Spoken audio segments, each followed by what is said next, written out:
Paano kumita at magsimula bilang isang real estate agent?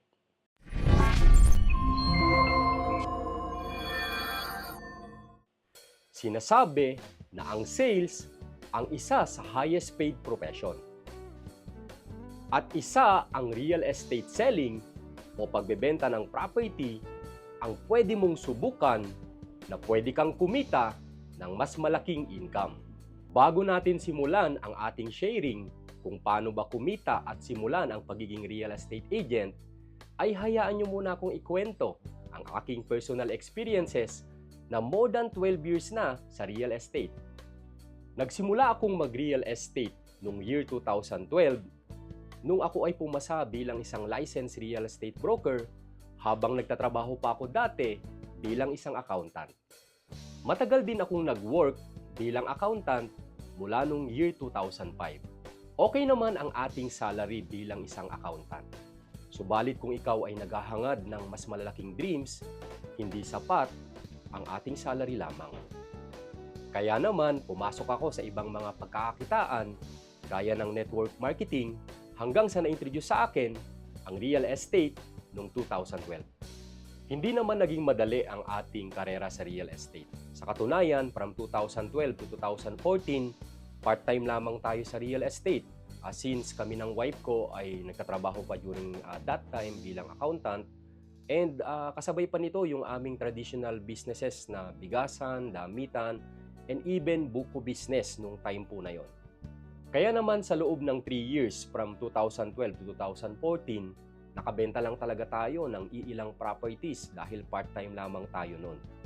Then come year 2015, ay nag-decide na tayong mag full-time sa real estate at nag-resign na tayo sa ating job bilang accountant. So habang tayo ay nagmamanage ng amin pong bigasan, damitan at buko business, sinabay ko na po ang real estate, no? Mas marami na akong time na mag-real estate during that time kasi may mga tao naman po kami dun sa aming traditional businesses. Isa sa naging deciding factor ko bakit ako nag full-time ay doon sa aking mga kasabayan na naging real estate broker din noong 2012, no? Nung ako ay nakibalita sa kanila, talaga naman in the last 3 years, malaki na o maganda na yung kanilang naging performance sa real estate. Yun din ang naging basis ko. In fact, based sa kanilang figures na sinasabi, no? Kumbaga sa aking susweldohin bilang accountant sa loob ng 10 years, kinikita lang nila in 1 to 2 years. Kaya sabi ko sa sarili ko, kung kaya nilang kumita ng mas malaki sa mas maiksing panahon, kakayanin ko din yon kagaya nila. Then after 10 years, no, mula po noong December 2014 na nag-resign po ako, nagpapasalamat tayo sa ating naging decision na talagang mag-focus na sa real estate since 2014 na yon. We have grown our real estate team into 50 active selling agents at 8 licensed real estate brokers sa kasalukuyan. Ganun din ang ating realty bilang sole proprietor ay na-convert na rin natin ng corporation bilang RRCT Realty and Marketing Corporation noong last 2021. Nakapagbenta na rin tayo ng more than 3 billion worth of properties at awarded tayo bilang top brokers sa mga various din na mga housing developers. Naka-experience na rin tayo ng iba-ibang pa-travel incentives ng housing developer both locally and internationally gaya po ng Taiwan and Sydney, Australia. Nakapagpundar na din tayo ng mga sasakyan gaya ng tripping vehicles na magagamit ng ating mga ahente sa kanila pong pagtitripping sa mga clients. Ganun din, personally, nakapag-invest na tayo ng 5 properties so far, katas po ng real estate. At masasabi natin na ang RRCT Realty ay isa sa best realty dito po sa Bulacan area. Well, paano nga ba kumita at simulan ang pagiging real estate agent? Unahin natin sa qualification. As per RESA Law o Real Estate Service Act, ang isang gustong mag-real estate agent ay kailangan po naka at least 2 years college or merong equivalent na 72 units worth of college education para po maging registered sa PRC. Ito ang qualification ng PRC para ikaw ay maging legit na agent at maging ganap na registered salesperson ng PRC. Bilang isang ahente, ikaw ay naka-under sa licensed real estate broker. Ang licensed real estate broker ay pwedeng mag-register up to 20 real estate agents sa PRC. Meaning to say, bilang isang real estate agent, ikaw ay under supervision ng isang licensed real estate broker. So, ang una mong gagawin kung gusto mong maging real estate agent ay maghanap ka ng isang licensed real estate broker na jojoinan mo na usually ay part ng isang realty company. Once naka-join ka na sa isang real estate team under a licensed real estate broker, pwedeng may process sila na iyong pagdadaanan kagaya ng trainings hanggang sa ikaw ay mai-register nila bilang isang registered salesperson.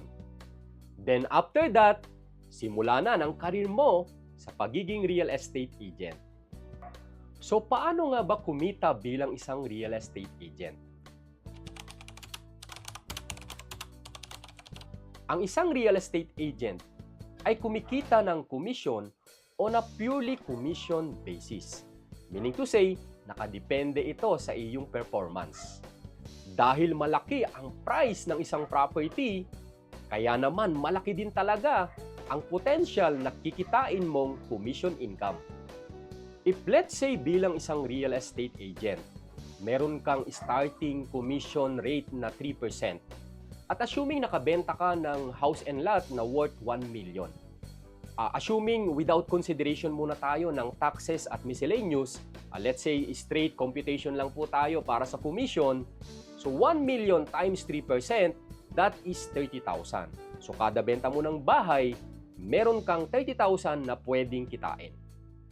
What if in a given month, makabenta ka ng 5 na house and lot o 5 units? So kung 30,000 ang minimum nakita mo sa isang 1 million price na bahay, meron kang kikitain sa 5 units na 150,000.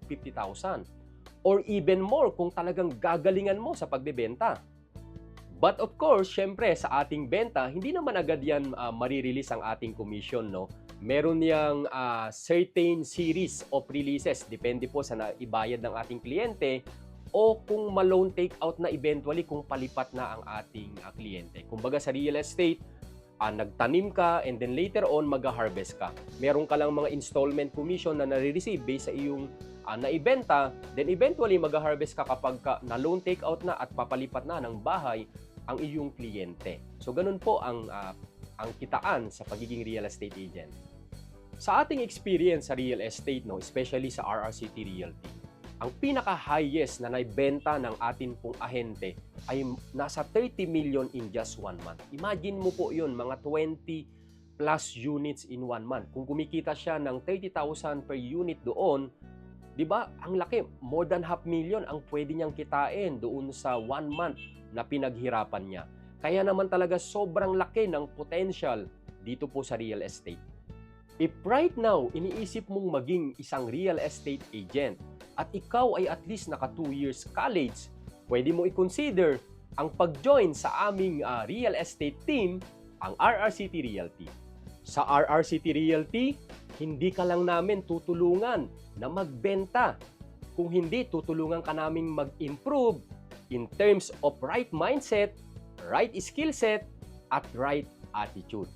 Dahil kapag ikaw ay naging better, ikaw ay nag-improve as a person, automatic na po yun. Magiging maganda ang iyong resulta sa pagbebenta. I-message mo kami sa RRCT Realty at simulan ang iyong journey sa pagiging real estate agent. Dahil sa RRCT Realty, Dream Home Boy